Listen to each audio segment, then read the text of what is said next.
बुवाबाजी वाढायचं कारण पापी लोकांची संख्या वाढली.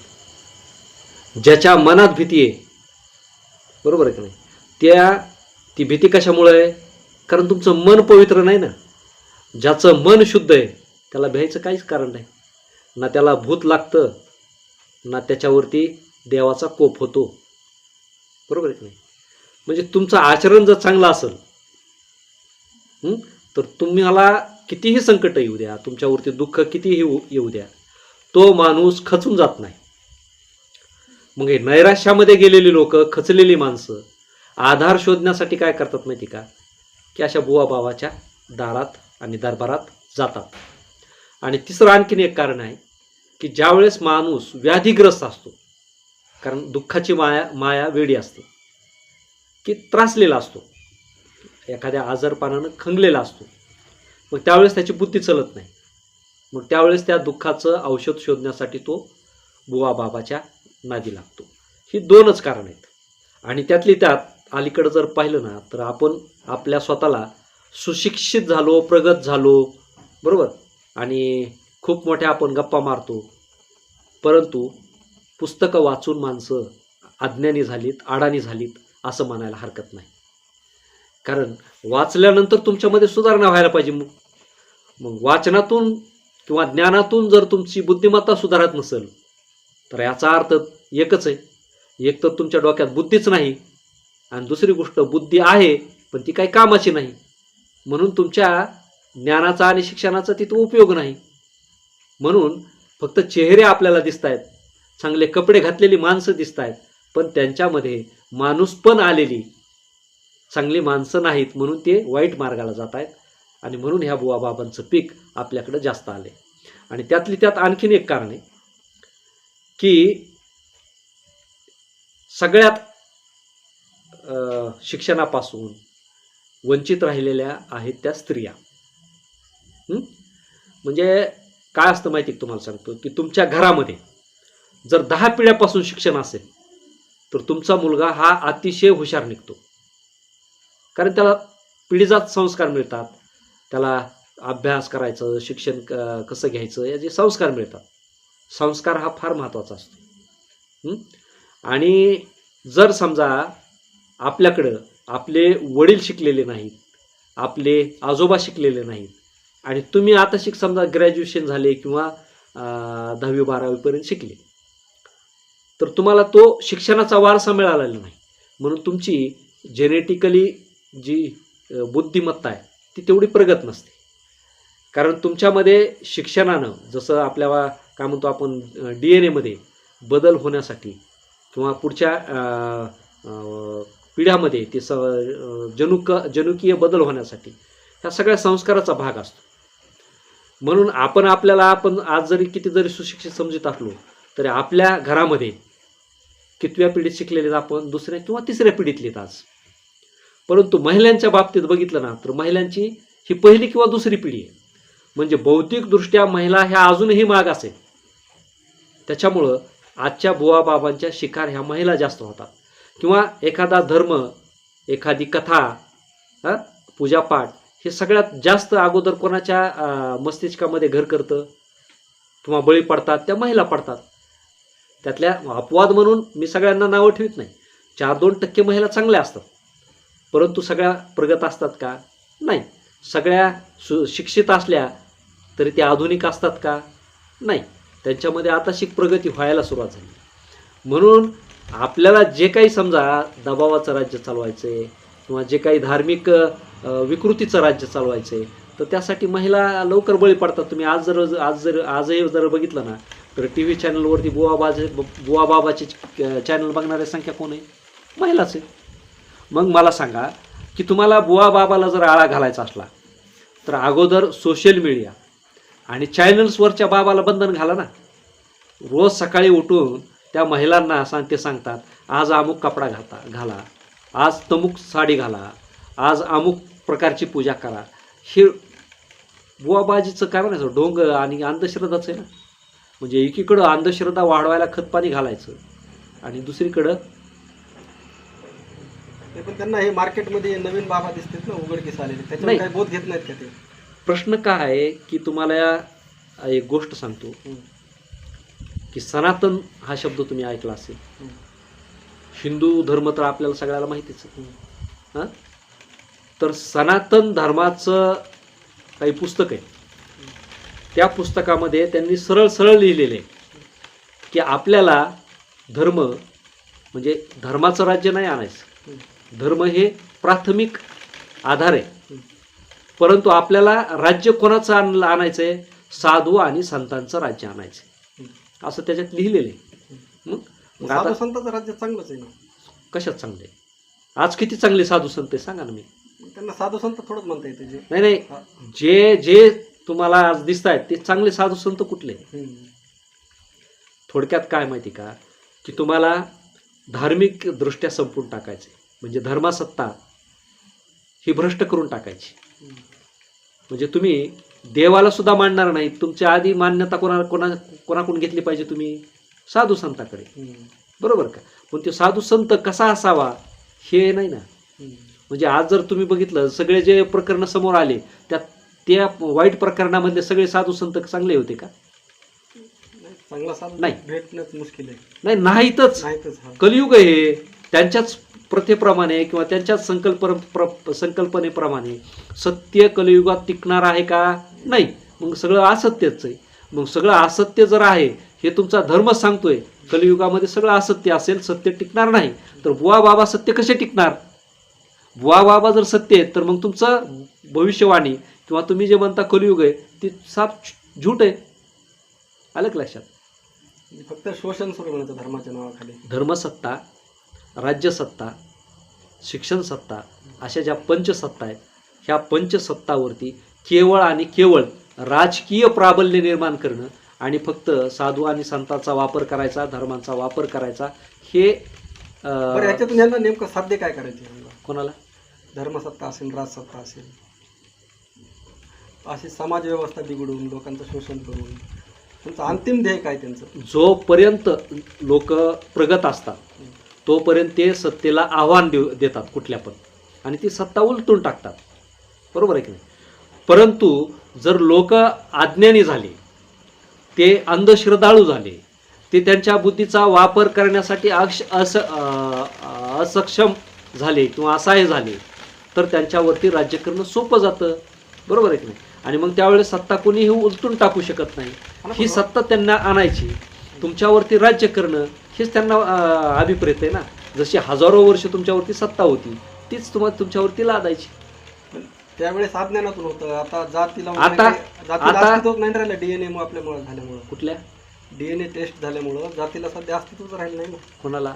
जातीला. हं.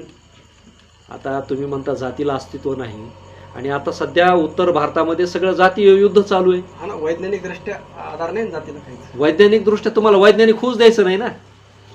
आलं का लक्षात? तुम्हाला धार्मिक दृष्ट्या पंगू बनवायचं आहे ना.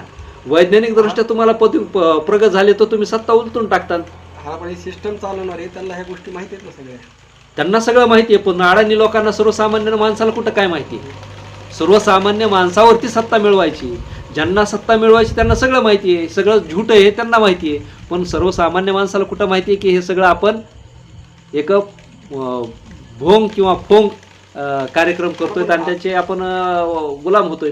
हा, पण असा भारत निर्माण करून त्यांना काही साध्य काहीच होणार नाही. कुणाला? ज्यांना सत्ता राबवायची त्यांना. ज्यांना सत्ता राबवायची त्यांना अधिकार मिळणार आहे, ज्यांना सत्ता राबवायची त्यांना धन मिळणार आहे, ज्यांना सत्ता राबवायची त्यांना संपत्ती मिळणार आहे, त्यांच्या पिढ्या सुखामध्ये राहणार आहे, त्यांच्याकडे सगळी सुख समृद्धी मिळणार आहे. बरोबर आहे की नाही? तुम्हाला काय मिळणार आहे? बरोबर आहे की नाही? राजा तोपर्यंतच राजा असतो जोपर्यंत त्याच्या खाली खालचं दल हलत असतं. त्याच्याकडे एकही माणूस सेवेला नसला तर त्याला राजा कोण म्हणेल? ही जी लालसा आहे का नाही, सत्ता पिपासू, शोषणाची व्यवस्था, ही सगळ्यात वाईट आहे. आणि ती व्यवस्था आजही संपलेली नाही, आणि त्या शोषणावरतीच सगळं जग चालतंय. कारण ही विकृत जे शोषक असतात, जे सत्ता मिळवण्याचे लालची असतात, ती विकृत माणसं असतात. आणि ह्या विकृत माणसाच्या कपट कारस्थानामध्ये वेगवेगळ्या आपण बळी ठरतो. बरोबर आहे की नाही? हे महत्त्वाचं आहे. आता मला सांगा की अनेक लोक धर्मवादी आहेत, धर्माला आपण फार मानतो. नाही, पण चांगल्या मार्गाने चांगला विचार ऐका, देवाला आपण फार मानतो. बरोबर आहे की नाही? पण ह्याचा विचार आपण करत नाही राम जन्माला आला, रामाचा अवतार झाला म्हणून आपल्याला रामासारखा देव मिळाला. कृष्ण जन्माला आला म्हणून कृष्णासारखा देव आपल्याला मिळाला. विष्णूचे 9 अवतार झाले आणि 9 अवतारात देव आपल्याला मिळाले. पण कुणी विचार असा केला का की रामाच्या अगोदर रामाचे पूर्वज कुणाची पूजा करत होते? कृष्णाच्या जन्माच्या अगोदर कृष्णाचे पूर्वज कुणाची पूजा करत होते? बरोबर आहे का नाही? मग त्यावेळेस देव अस्तित्वात होता का देवाची परंपरा राम जन्माला आल्यानंतर सुरू झाली, कृष्ण जन्माला आल्यानंतर सुरू झाली? म्हणजे राम आणि कृष्ण जन्माच्या अगोदर पृथ्वी आणि हे आकाशगंगा हे विश्व अस्तित्वात होतं का नाही? बरोबर आहे का नाही? मग देव अजन्म आहे ना, म्हणजे देवाचा जन्मच होत नाही ना.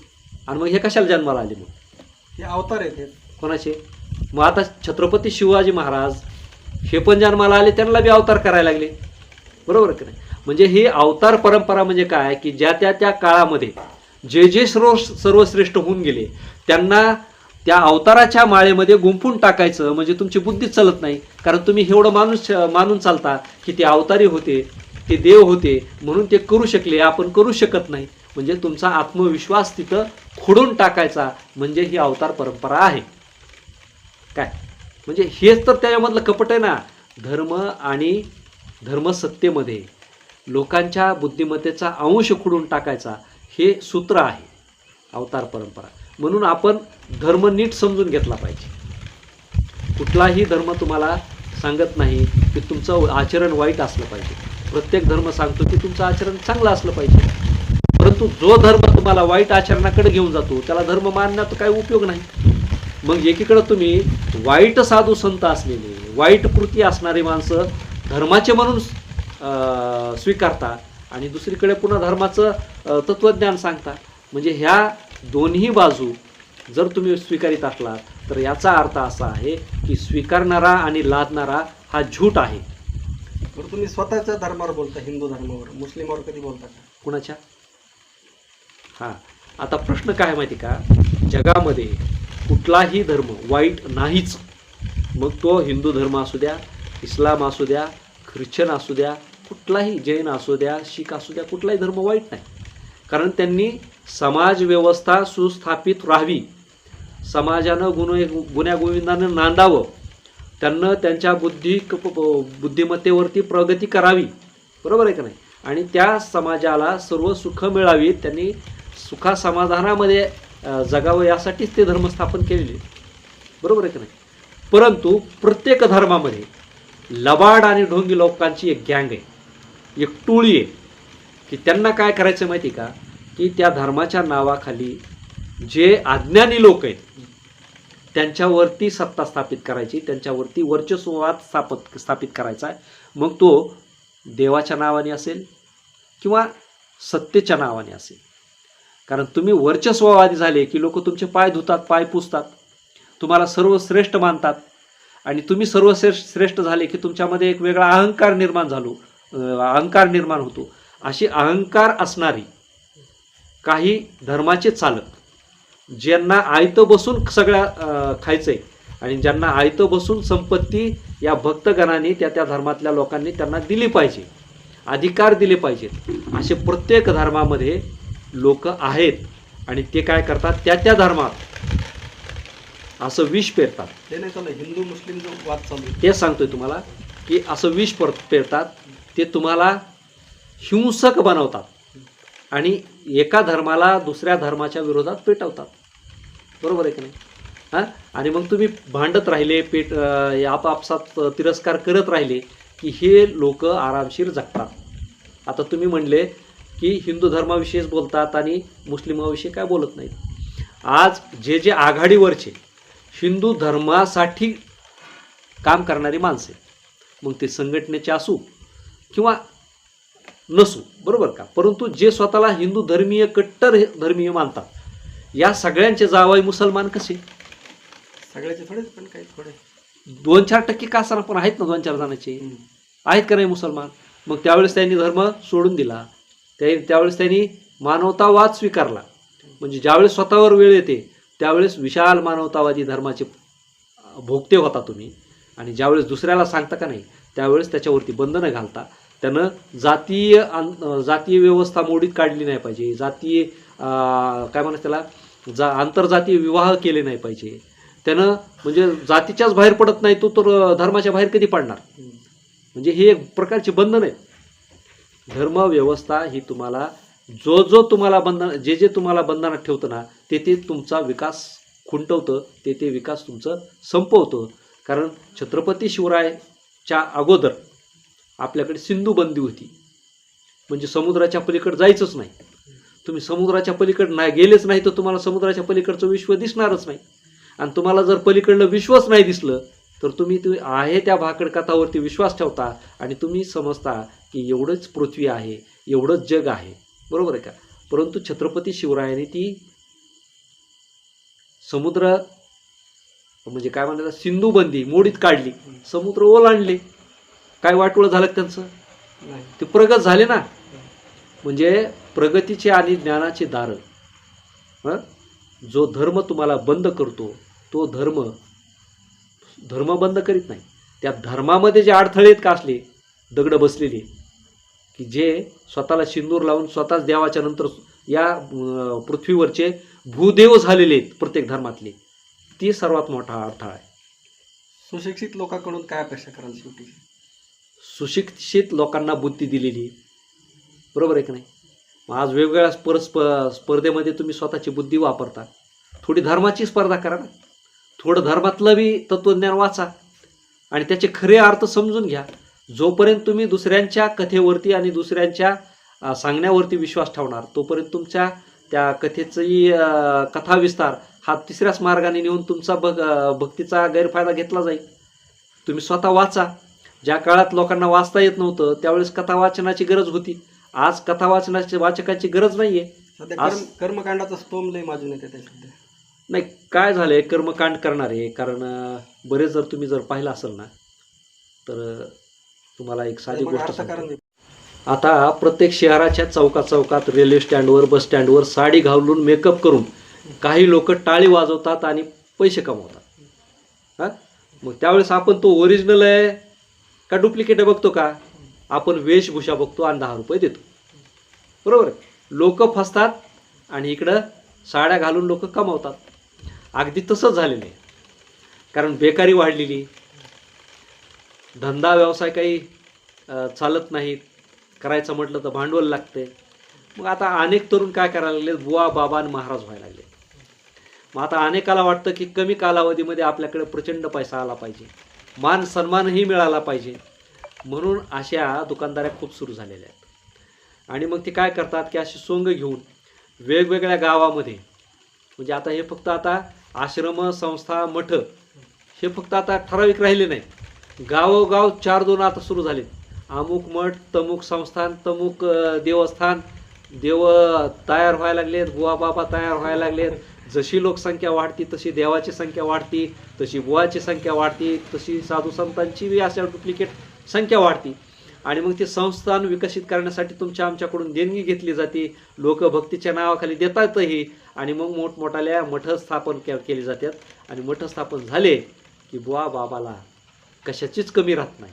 गाडी येते, मोठी मोक्याच्या जागा मिळते, तिथं 4-2 बिल्डिंगा उभा राहतात. मग बुवा बाबा म्हणतात अमुक संस्था सुरू केली, देणगी द्या, तमुक केलं, देणगी द्या.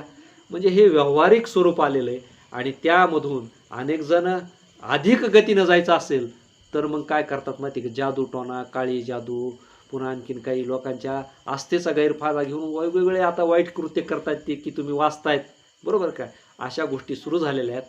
मी शेवटी एवढंच सांगतो की गावातल्या खेड्यातल्या लोकांना, कारण आपली संत परंपरा सांगते की मठ करणारा मठाधिपती आणि संत जो काही काय म्हणतात त्याला मठ आणि दुसरं काय असतं आश्रम करून राहणारा आश्रमातला खरा आश्रमातला संत हा संत असत नाही. जो लोकांना झोपेतून व्यवस्थेतून जागा करतो तो खरा संत असतो, असं आपल्या संत परंपरेनं सांगितलेलं आहे. जो मठावर बसतो, जो आश्रमावर बसतो, तो स्वतःच्या कमाईसाठी बसलेला असतो, स्वतःच्या पोटा पाण्यासाठी बसलेला असतो. त्याच्या तुम्ही ऐकण्यामध्ये येऊ नका, त्याला पैसे तेवढे देऊस तर. पण समाज व्यवस्था नियंत्रित करण्याचं काम करतो ना ते. समजा लोक जर वाईट मार्गाला चालले असले तर त्यांना नियंत्रित करण्याचं काम करतो. समजा काय नियंत्रित करतो? कधी काय अशी परिस्थिती निर्माण झाली वा, आता तुम्ही मला फार बोलायला लावा लागली. काय व्हायला लागलं माहिती का, तुम्हाला सांगतो. आता मी सांगतोच. अगदी पुरातन काळामध्ये तसं नाही, काही वाद निर्माण झाले तर सांगतो अशा वेळेस तुम्हाला. लोकांना शांत करण्याचं काम. सांगतो तुम्हाला. अगदी पुरातन काळामध्ये, आधी आता फार सुरुवातीपासून सांगतो तुम्हाला. या देशामध्ये सगळ्यात जास्त मंदिरं कुठले आहेत महाराज? महादेवाचे. या भारतभूमीचा देवादिदेव कुठला आहे? महादेव. बरं, महादेवच काय? प्राचीन सगळं नाही. महादेव हा शेतकऱ्यांचा राजा आहे. कारण शेती परंपरा सुरू करणारा पहिला राजा महादेव आहे.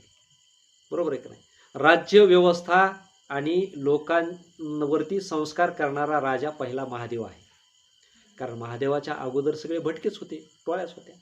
परंतु त्यांना वस्ती करून स्थायी करणारा, स्थिर करणारा राजा महादेव आहे. म्हणजे फक्त त्याच्याकडे देव म्हणून बघू नका. त्यानं या देशासाठी काय केलं, या लोकांसाठी काय केलं, त्याचं कर्तृत्व महत्त्वाचं आहे. त्याचं देव पण महत्त्वाचं नाही.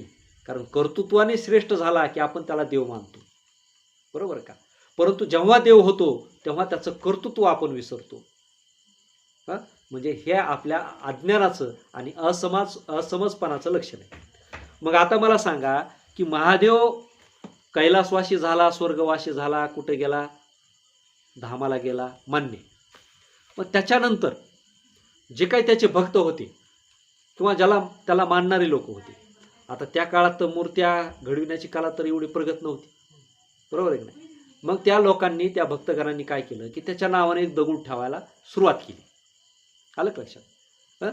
मग ते दगड ठेवणं म्हणजे काय की त्याच्या नावाने ते शिवलिंग, म्हणजे त्याचं प्रतीक म्हणून त्यांनी दगड ठेवला. आजही जर तुम्ही बघितलं ना तर आपल्या भारतीय परंपरेमध्ये दगडाचा देव केला जातो. निर्मितीचं प्रतीक. ऐका ना, दगडाचाच देव आहे ना अजून बी. मग सगळ्यात जास्त मंदिरं त्यांच्या भक्तांनंतर काय केलं, ज्यावेळेस समजा शिल्पकला आली, वास्तुकला आली, तर तोच दगड कशामध्ये ठेवला? मंदिरामध्ये. व्यवस्थित मंदिर बांधून त्याच्यामध्ये शिवलिंग ठेवलं. बरोबर. मग आता त्या शिवलिंग आणि मंदिर शिवाचे बांधण्यामागं आणखीन कारण होतं. त्याचं कारण काय होतं की जसा राज्यव्यवस्था प्रगत झाली, माणूस प्रगत झाला, व्यापार उदीम सुरू झाला, आणि मग त्यावेळेस काय व्हायचं की जंगलं असायची. बरोबर. आणि मग ह्या लोकांना ज्यावेळेस एका राज्यातून दुसरीकडं, एका गावातून दुसरीकडं प्रवास करायची, तर त्यांना निवारा भेटावा, सुरक्षित स्थान भेटावं. तर त्यावेळेस ते निवारा कुठं घेत असत? त्या मंदिरात घेत असत. कुठल्या? महादेवाच्या. कारण महादेव हा सगळ्यांचा संरक्षण करताय. बरोबर आहे की नाही? मग तिथं ते निवारा घेत असत. आणि तुम्ही जर बघितलं तर जुनी जी महादेवाची मंदिर आहेत ते गावात नाहीत, हे लक्षात घ्या बरं का. कुठं येतं? गावाच्या बाहेर, निर्जन ठिकाणी, जंगलामध्ये. म्हणजे जिथं माणसाला खरी गरज असते त्या काळामध्ये, जंगलाच्या ठिकाणी, तर तिथं त्याला रात्र झाली, अंधार झाला, पुढे जाता नाही आलं, हिंस्र प्राण्याचा धोका आहे, अशा वेळेस तो त्या मंदिरामध्ये बसत होता. आता जाऊ द्या, मी ते काय फार सांगत नाही, आपण डायरेक्ट मुद्द्यावरती येऊ. नंतर काय झालं माहिती का? त्या मंदिरात पुजारी आला का, तिथं फार व्यापारी येत आहेत, फार पांतस्थ येत आहेत, फार यात्रेकरू येत आहेत. म्हणजे त्या काळातली ही लॉजिंग सिस्टीम म्हणायची. देवळं ही लॉजिंग सिस्टीम. कारण तिथं प्रवास करणारा प्रत्येकजण त्या देवळामध्ये, मंदिरामध्ये मुक्काम करायचं. हे तर ऐकलं असेल तुम्ही. मग त्यानंतर काय झालं, हे पुजाऱ्यांनी त्यांच्याकडून रुपया, 2 रुपये, म्हणजे जे काही निधी असेल ते घ्यायला सुरुवात झाली. त्याची दुकानदारी तिथं वाढली झाली. मंदिरं बांधली कोणी? महादेवांच्या, शिवाच्या भक्त लोकांनी. आणि व्यवसाय कोणाचा सुरू झाला? त्याची देखरेख करणारा पुजारी. आलं लक्षात? नंतर काय झालं की काही ठिकाणी ते पुजारी संस्थानिक झाले, मठाधिपती झाले, मठ निर्माण झाले. बरोबर. परंतु एक गोष्ट लक्षात घ्या की भारतामध्ये जरी महादेवाचे मंदिरं सर्वाधिक असले तरी महादेवाच्या मंदिरामध्ये मठाधिपतीची सिस्टीम नाही. आलं लक्षात? पुजारी आहे पण सुरुवातीच्या काळात पुजारीही नव्हते. मग मठाधिपतींनी काय केलं माहिती आहे का, की अरे ते महादेवाच्याच मंदिरामध्ये भक्तांची गर्दी होते, तर आपण काय करू, दुसरं संस्थान तयार करू. झाले साधू संत, केले मठ स्थापन. बरं, सुरुवातीच्या काळामध्ये ज्या साधू संतांनी मठ स्थापन केले ते एवढे आताच्या सारखे भ्रष्ट नव्हते बरं का. आताच्या सारखे भ्रष्ट नव्हते. ते देवा आणि धर्माला मानणारेच होते. परंतु त्यांनी ज्या उद्दिष्टानं त्यावेळेस मठ स्थापन केले, त्यावेळेसचा उद्देश काय होता माहिती का, की कारण पूर्वी महामाऱ्या यायच्या, रोगराई यायची, दुष्काळ पडायची, गावं छोटे छोटे असायचे, शेती पिकत नसायची. मग अशा काळामध्ये लोक शरण कुठं जायचे, देवाला शरण जायचे. मग देव कुठं असायचा, एक तर मंदिरात आणि एक तर मठामध्ये. मंदिरात गेलं तर मंदिरामध्ये देव फक्त एकटाच असायचा, सिंदूर लावून बसलेला, त्याच्याकडे भक्ताला देण्यासाठी काही नसायचं. परंतु मठामध्ये मात्र सोय असायची. मठामध्ये काय सोय असायची, एक तर राहण्याची सोय असायची, पाण्याची सोय असायची, म्हणजे यात्रेकरूंसाठी खोल्या असायच्या ना, आणि दुसरी गोष्ट अन्नधान्य असायचं, आणि तिसरी गोष्ट मठावर बसलेला महाराज झाडपाल्याविषयी, आयुर्वेदाविषयी जाणकार असायचा, म्हणजे उपचारही असायचे. म्हणून ज्यावेळी संकट यायची त्यावेळेस लोक मठातल्या महाराजाकडं उपचारासाठी जायचे. म्हणजे सुरुवातीच्या काळामध्ये सेवा देण्यासाठी मठ होते आणि सेवा करण्यासाठी मठाधिपती होते. म्हणजे मठाधिपती ही उपाधी आता आहे, ते स्वतःला मठाधिपती म्हणत नव्हते, ते साधू संत स्वतःला म्हणून घेत होते, महाराज म्हणूनच घेत होते. बरोबर आहे का. आता हे अहंकार चढलेत आपल्याला, अमुक अधिपती तमुक अधिपती. आता आपण ह्या पदव्या निर्माण केल्या राजकारण्यासारख्या, अधिपती फितिपती. पण पहिले असले मठाला अधिपती नव्हते, त्या ठिकाणचे ते देखरेख करणारे सेवेकरी म्हणून स्वतःला घ्यायचे, एवढी उदारता त्यांच्यामध्ये होती, आणि ते लोकांच्या वेळोवेळी संकटामध्ये काम करत होते. बरं, एवढंच नाही, त्या गावामध्ये, गावाच्या परिसरामध्ये जर एखाद्या कुटुंबावरती जर वाईट वेळ आली, एखाद्या बाईचा तरुणपणी नवरा वारला, रोगराईमध्ये अख्खं घर नष्ट झालं, आणि एखादा कोणीतरी मुलगा म्हणा, मुलगी म्हणा, किंवा एखादी वृद्ध स्त्री जर शिल्लक राहिली, तर तिच्यावरती उपासमारीची वेळ येऊ नये. बरोबर आहे का. त्यांना कष्टामध्ये दुःखामध्ये दिवस घालवण्याची वेळ येऊ नये. तर त्यावेळेस हे महाराज धनद्रव्य देऊन त्या कुटुंबाला उभा करीत असत, आणि पुन्हा त्याचा प्रपंच संसार उभा करीत असत. तो कसा करीत माहिती का, कारण पैसा अडका फार त्या काळामध्ये नव्हता. मग होतं काय, की संस्थानाकडं, मठानाकडं गायींची संख्या फार असायची. हे तर तुम्ही ऐकलं असेल, धान्य आणि गायी असायची. मग काय करायचे माहिती का, की जे उद्ध्वस्त झालेलं कुटुंब आहे ना, त्याला वर्ष 6 महिने पुरेल एवढं धान्य द्यायचे, आणि त्याला 4-2 गायी द्यायचे, आणि त्याला म्हणायचे तू आता दूध त्याचा व्यवसाय कर, तू या गायीचं पालन पोषण कर, त्याच्यापासून जे काही समजा पुढं कारवडी होतील, गायी होतील, त्या विक. बरोबर आहे का नाही. त्यातून तुला 2 पैसे येतील आणि तू चांगल्या मार्गाला लागशील. हे उद्देश होते. म्हणजे पूर्वीचे गडं, पूर्वीचे मठ हे माणसाला उभा करीत होते, संसार उभा करीत होते. आताचे मठ लोकांकडून घेतात आणि संस्थानामध्ये मोठमोठी बांधकामे उभे करतात. आजच्या कुठल्या तरी गडाकडून, कुठल्या तरी मठाकडून माणसांचे प्रपंच उभा राहिलेले तुम्ही बघितलेत का कधी. आताही समजा लोकांवरती संकट येतात. अनेक ठिकाणी एखाद्या शेतकऱ्यावरच्या अंगावर वीज पडते, त्याचे बैल मारतात, त्याचं घर जळतं, घरातलं अन्न जळतं. एखादा मोठ्या असाध्य रोगाने एखाद्या कुटुंबातला करता पुरुष जातो. महामारी आजही येते, ॲक्सिडेंटमध्ये माणसं जातात. मग मला सांगा की त्या गावावरती, एखाद्या कुटुंबावरती काय दुःख आलंय, काय त्याच्यावरती वेळ आली, हे बघायला आताचे मठाधिपती जातात का कधी घरी त्याच्या, विचारतात का बाबा तुला काय गरज आहे, दाखवा मला एखादे मठाधिपती की ज्या गावातल्या माणसाचे अश्रू पुसायला एखादा मठाधिपती जातो आणि त्याला तो उभा करतो, आधार देतो. आहे का. हे जातात गावात झोळी देऊन, सप्ताहाला द्या करोडो रुपये. बरोबर आहे की नाही. म्हणजे असे संस्थानांचे स्वरूप बदललेत, अशा मठांचे स्वरूप बदललेत, आणि तुम्ही काय सांगता राव. कसले बुवान, कसले मठण, कसलं काय. अरे जग कुठंच, म्हणजे सुरुवात कुठून कशी झाली मठांची, आणि तुम्ही आज मठ आणि संस्थानं नेऊन कुठं ठेवलेत. सत्य कडू असतं, तुम्हाला वाईट वाटत, परंतु हे सत्य कुणीही बदलू शकत नाही. जे सत्य सत्य. समाज कुठल्याही काळामध्ये समाजच असतो. तो अंगानं बदलन, रूपाने बदलन, ज्ञानाने बदलन, पण समाजाचे प्रश्न कधीच बदलत नाही.